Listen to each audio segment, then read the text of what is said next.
আমি সচৰাচৰ খেতিবিলাক আমি জৈৱিক সাৰেৰে কৰিব লাগে।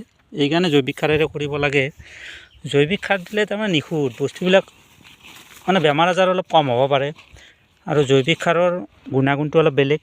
আমি গছজোপাৰ গুৰিত এইবিলাক বন আছে, এই বনজোপাও উঘলি দিয়া হ'ল, আৰু গুৰিত থকা যিটো বুঢ়া পাত আছে এইটো ছিঙি দিয়া হ'ল।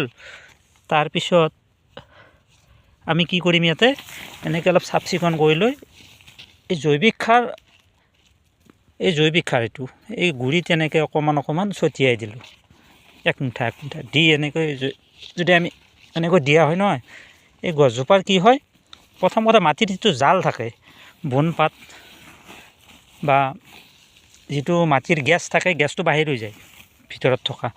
তাৰপিছত গছজোপা এনেকৈ যেতিয়া মাটি চপাই দিওঁ নহয়, গছজোপা দুদিনমান পিছত দেখিব আপুনি লহপহীয়াকৈ বাঢ়ি আহিব।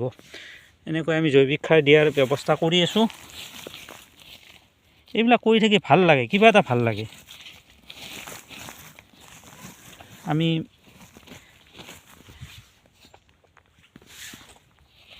এইটো হৈছে এটা নিয়ম খেতিৰ।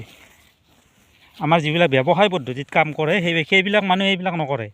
সেইবিলাক মানুহে কৰিব কি, বস্তাই বস্তাই সাৰ আনিব, বস্তাই বস্তাই সাৰ আনি ঢালি দিব, ঔষধ দিব, দি কিনে বিক্ৰী কৰাৰ বাবে বেলেগকৈ খেতি কৰিব আৰু খোৱাৰ বাবে বেলেগকৈ খেতি কৰিব।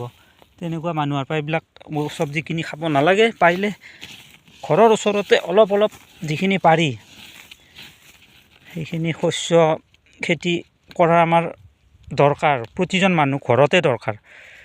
মোৰ মনে কয় আৰু এইটো কথা, হয়তো কোনোবাই সময় নাপায় বুলি কয়, কিন্তু সময় আচলতে উলিয়াব লাগে খেতিৰ নামত। এইবিলাক কাম হৈছে আমাৰ নিজৰ বাবে।